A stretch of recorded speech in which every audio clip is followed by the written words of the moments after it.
Hey, Chemistry 11 class, Mr. Lum here, and we're going to be introducing the topic of stoichiometry. For stoichiometry, we have to make sure we have our periodic tables, and we also have to make sure that we have our calculators. So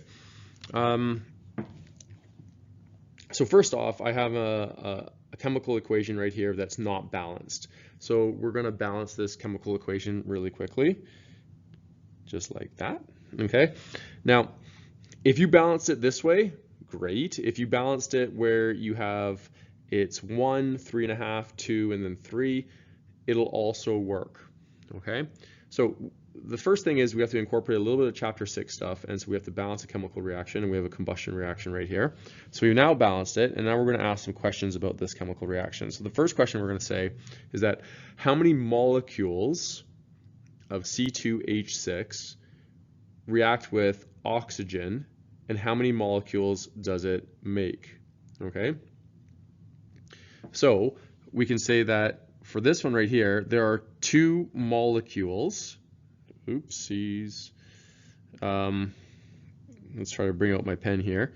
There are 2 molecules of C2H6 that happen to react with 7 molecules of oxygen.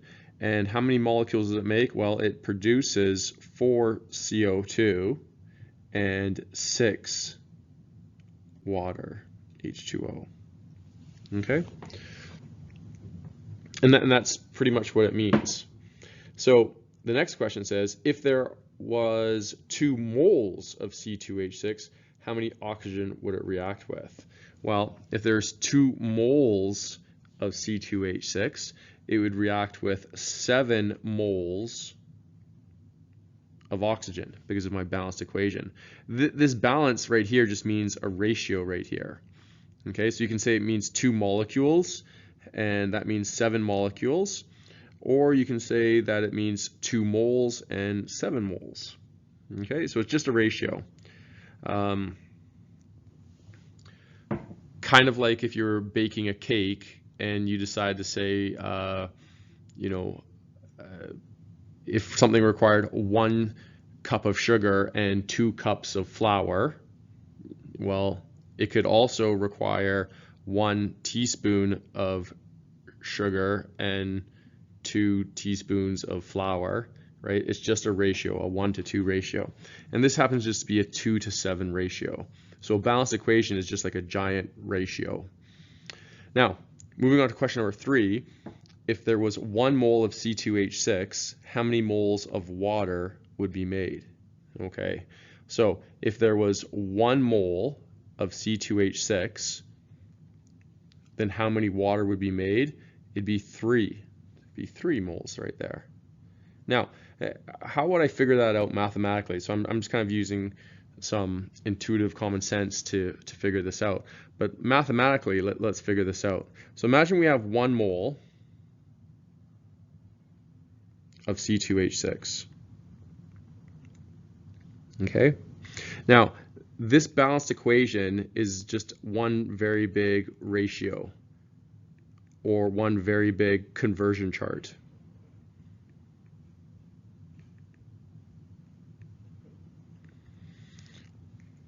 And so 1 mole of C2H6, well, my conversion chart of C2H6 to water happens to be a 2 to 6 ratio. Okay? And so what I'm going to do is I'm going to go, well, I want C2H6 to cancel out, so I'm going to put it on the bottom. And I want water on top, so I'm going to put water on the top. Okay? And so I can say that there are 6 water for every 2 C2H6. And so if I can go 1 mole times 6 divided by 2 is going to be 3. Now, C2H6 cancels out, and the unit that is left is moles of water.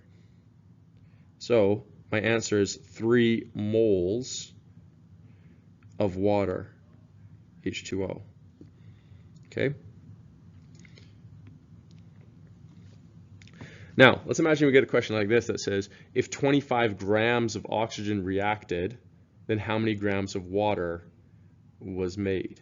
So, in order to use this ratio is either based on particles, or this ratio is based on, more commonly it's based on moles. So if I'm given a mass like 25 grams, I need to convert that 25 grams into moles. So the saying that I always say for stoichiometry is, when in doubt, mole it out. Change it to moles. Okay, so I'm going to take my 25 grams and I'm going to change it to moles. And then after I'm in moles, I'm going to use my ratio conversion chart right here to figure out how many moles of water I have. And then I'm going to convert that into grams of water. So the first step is I'm going to write down what I start with. 25.0 grams of oxygen gas. So that's what I start with right here. And now I want grams to go away. So I'm going to put grams on the bottom. And I want moles here. So I use my periodic table to figure out what is the molar mass of O2. So 1 oxygen is 16. So 2 oxygen has a molar mass of 32.0. Okay. Now that I have my grams is going to cancel out. Okay. Now my unit that is left is going to be moles of oxygen. But I don't want moles of oxygen. So what I'm going to do is I'm going to get rid of my oxygen. Oxygen is on the top right here. So I'm going to put oxygen on the bottom over here. And I'm going to put water on the top, so H2O.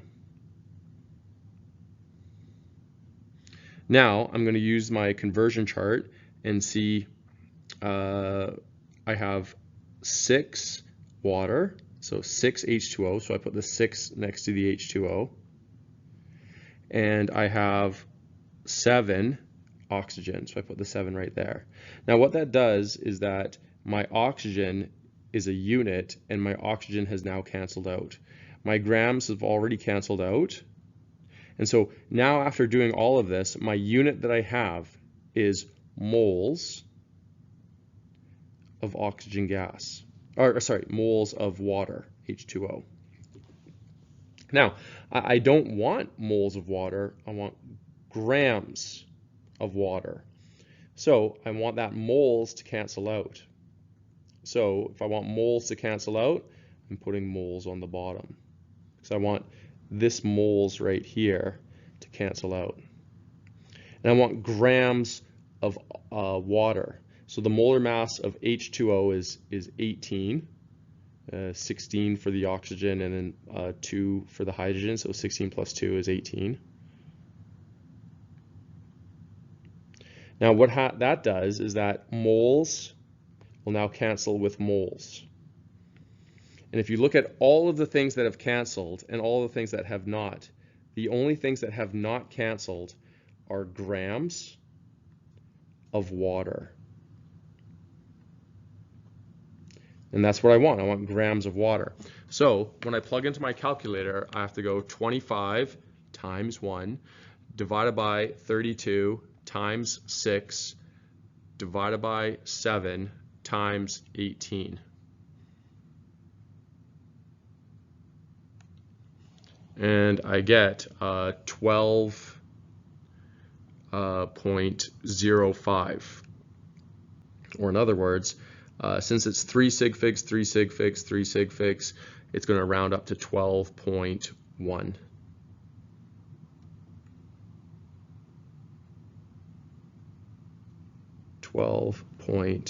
.1 gram of water. Okay. Now, for the last question right here, we now have a little bit different. If 3.09 times 10 to the 22 particles of carbon dioxide is produced, then how many grams of oxygen gas was used in this reaction? So again, I am given this number right here, 3.09 times 10 to the 22. So I'm going to take that number, 3.09 times 10 to the 22 particles. I'm just going to put P for particles of CO2. It's really important to write the CO2 because now CO2 is a unit. Okay. Now, again, the first step that you should be doing is convert it to moles. So I'm going to convert it to moles by going 1 mole is equal to 6.02 times 10 to the 23 particles. And just to give you an idea of what I'm doing here, particles now cancels with particles. If I just did this calculation, I would have moles of carbon dioxide, moles of CO2. Now, I don't want CO2.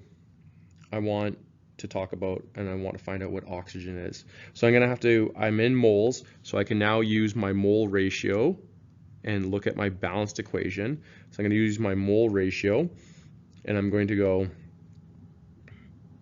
I want CO2 to cancel out, so I have to put CO2 on the bottom, so it cancels out with CO2 over here.